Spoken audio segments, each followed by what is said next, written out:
Assalamualaikum warahmatullahi wabarakatuh. Halo teman-teman semua, apa kabar? Semoga kalian selalu dalam keadaan baik, bahagia, selalu dalam lindungan Allah Subhanahu wa Ta'ala, kapanpun dan dimanapun kalian berada. Pada video kali ini, saya akan sedikit membagikan kepada teman-teman cara membuat puisi dengan menggunakan teknik akrostik, piktograf, haiku, dan tanka. Jadi, tunggu apa lagi? Yuk, kita sama-sama belajar.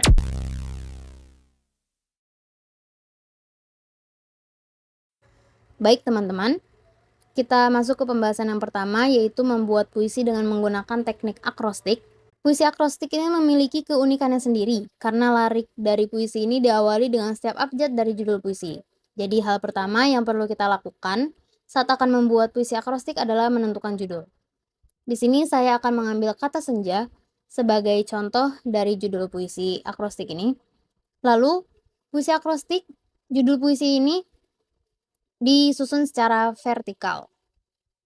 Nah, bila mana pada umumnya judul puisi ditulis di atas, lain halnya dengan puisi akrostik yang judulnya ditulis di samping secara vertikal. Mengapa? Karena hal ini nantinya setiap abjad dari judul puisi akan dijadikan awal huruf dari setiap baris. Lalu setelah itu kita tuliskan lirik untuk puisi tersebut. Nah, jadi diawali dengan huruf kapital ya, sebagai judul dari puisi tersebut. Lalu isi puisi ini berkaitan dengan judul puisi yang mendeskripsikan judul puisinya. Nah, lalu setelah kita selesai membuat puisi, kita akan melakukan tahap akhir, yaitu melakukan proses penyuntingan. Bila dirasa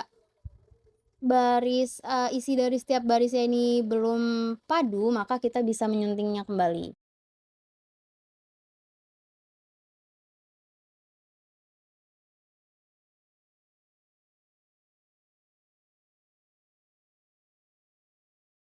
Selanjutnya adalah teknik piktograf. Piktograf sendiri dapat diartikan sebagai bentuk yang digunakan untuk menyampaikan informasi secara visual. Lalu bila dikaitkan dengan puisi, maka teknik ini digunakan untuk memberikan visualisasi informasi dan makna yang lebih mendalam secara nonverbal dari puisi tersebut. Umumnya, puisi ini disertakan oleh gambar atau puisi itu sendiri yang berbentuk dengan gambar atau objek yang dimaksudkan.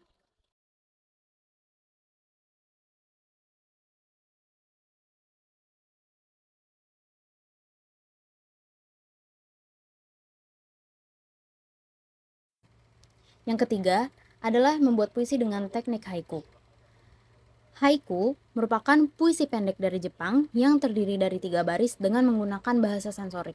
Teknik haiku ini menggunakan pola 575 yang maksudnya adalah jumlah dari setiap baris, jumlah suku kata dari setiap baris dalam puisi tersebut. Adapun langkah yang perlu diperhatikan dalam membuat puisi haiku, yang pertama adalah menentukan tema. Di sini kita akan menggunakan contoh tema penghambaan atau ilahi. Lalu yang kedua adalah menggunakan bahasa sensorik. Maksudnya adalah menggunakan bahasa yang berkaitan dengan panca indera. Lalu yang terakhir, yang perlu diperhatikan bila kita ingin mencari inspirasi ataupun membuat puisi haiku yang lebih baik lagi, kita dapat membaca dan berlatih dengan membaca puisi-puisi haiku yang telah ditulis oleh para pengarang dan penyair. Kita dapat menjadikannya contoh untuk kita membuat puisi haiku tersebut dan terus berlatih.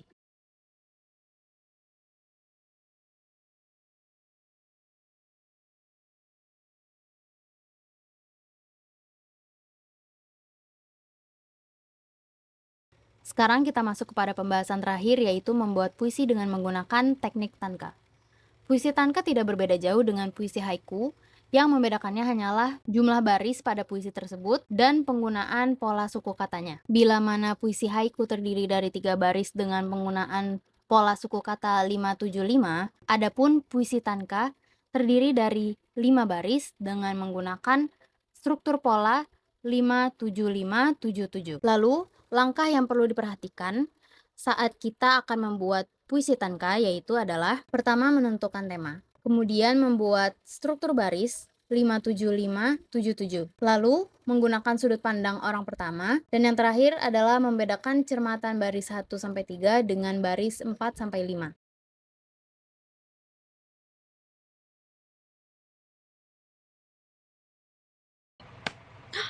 Gimana nih teman-teman? Udah pada paham belum dari teknik-teknik pembuatan puisi tadi yang udah dijelasin? Seperti apa tuh dicoba? Tak terasa kita sudah berada di ujung pembahasan. Mungkin cukup sekian dari yang saya sampaikan. Semoga dapat diambil kebermanfaatannya oleh teman-teman dan jangan lupa dipraktekkan ya. Semangat lillahi ta'ala dan terus berkarya. Stay positive. Sampai jumpa. Wassalamualaikum warahmatullahi wabarakatuh.